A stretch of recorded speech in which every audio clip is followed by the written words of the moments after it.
Anthony Sears, U.S. Coast Guard, bosun's mate, first class. Anthony, how'd you end up at BC? So it's funny you ask, Mike. I actually grew up right down the street in Boston, so about 15, 20 minutes away from BC. So I've always known BC. I've always been familiar with it.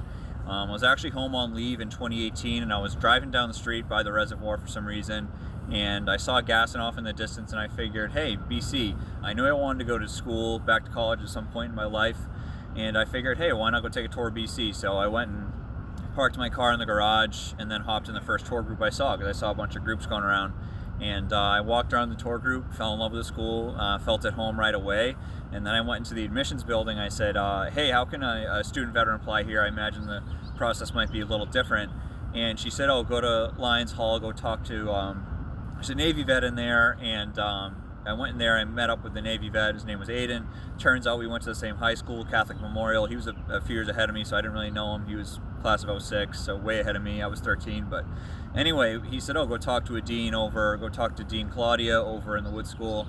And I threw my resume on her desk and said, I want to go here. And she said, well, hey, your resume, give us your resume and we'll fill out your application. And yeah, the rest was history. So I ended up at BC about a year later from there, Mike. Great. So how do you think your experience as a veteran has shaped your time here at BC? Definitely. I mean, not a lot of people know this. I mean, maybe some people do, some people don't. But a ton of what you do in the military is academic. So the second you get into boot camp, you're taking classes.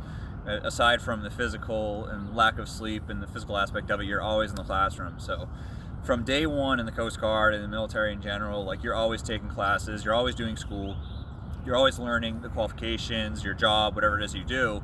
And you really learn really good study skills in the military. You learn how to really manage your time. You really learn how to push yourself to a different level that you may not have done before, or a level you may not be familiar with.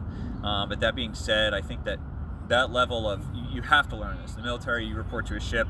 In the Coast Guard, you report to a ship, you report to a station unit.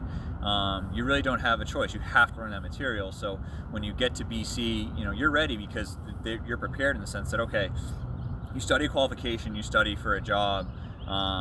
You have to know that when you sit down for your command for a board. So I think it's the same thing here at school, is you just carry that over to your schoolwork. Okay, you're gonna give it all you have, and really manage your time properly, and be organized too, because obviously attention to detail is taught from day one in boot camp and throughout the fleet as well. That's awesome.